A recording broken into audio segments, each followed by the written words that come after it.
Have you ever wondered why some people seem to run away from commitment like it's a contagious disease? It's a question that's crossed our minds at one point or another. The concept of commitment in the societal context has taken on an aura of constraint and conformity. It's often seen as a sacrificial altar where freedom and individuality are offered up.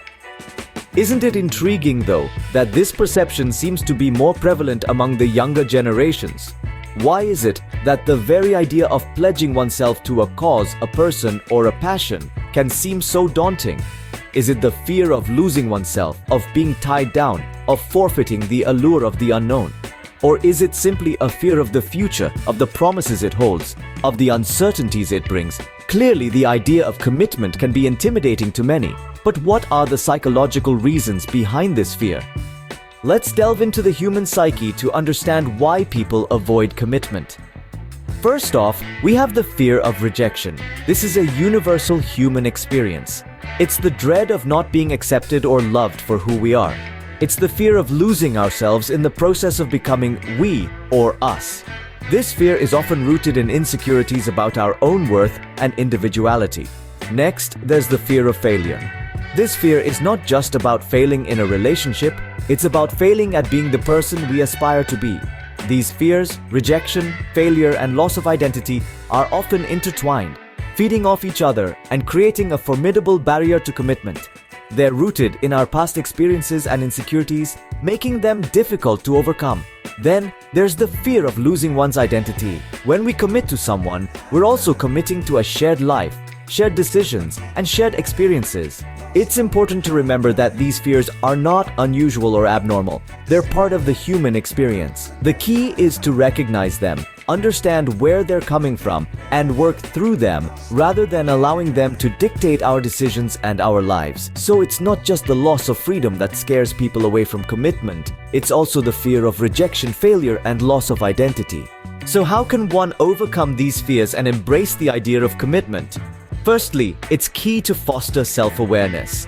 Understand your fears and where they stem from. Is it from past experiences or perhaps societal pressures?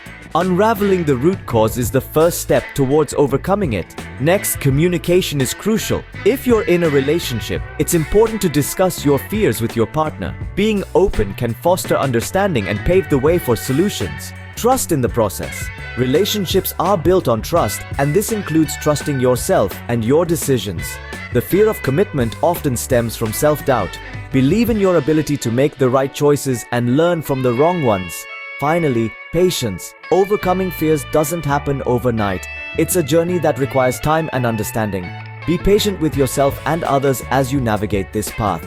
Remember, overcoming fear of commitment is a journey, not a destination. It requires patience, understanding, and self-growth. To sum up, the fear of commitment is a complex issue with deep psychological roots. We've delved into the conundrum of commitment, shedding light on how it's not so much about the fear of being tied down, but rather the fear of making the wrong choice. We've looked into the psychology behind this fear, revealing how past experiences, societal pressures, and personal insecurities can contribute to this apprehension. We also explored ways to overcome these fears, emphasizing the importance of self-awareness, communication, and patience. It's crucial to remember that these fears are not insurmountable. By understanding and addressing them, we can start to see commitment not as a daunting prospect, but as a chance for personal growth and deeper connections. Commitment, after all, is about more than just sticking to a person or a decision. It's about investing in yourself and your relationships, and ultimately, it's about growth. Remember, commitment is not a prison, but a path to deeper relationships and self-growth. So don't let fear hold you back from experiencing the beauty of commitment.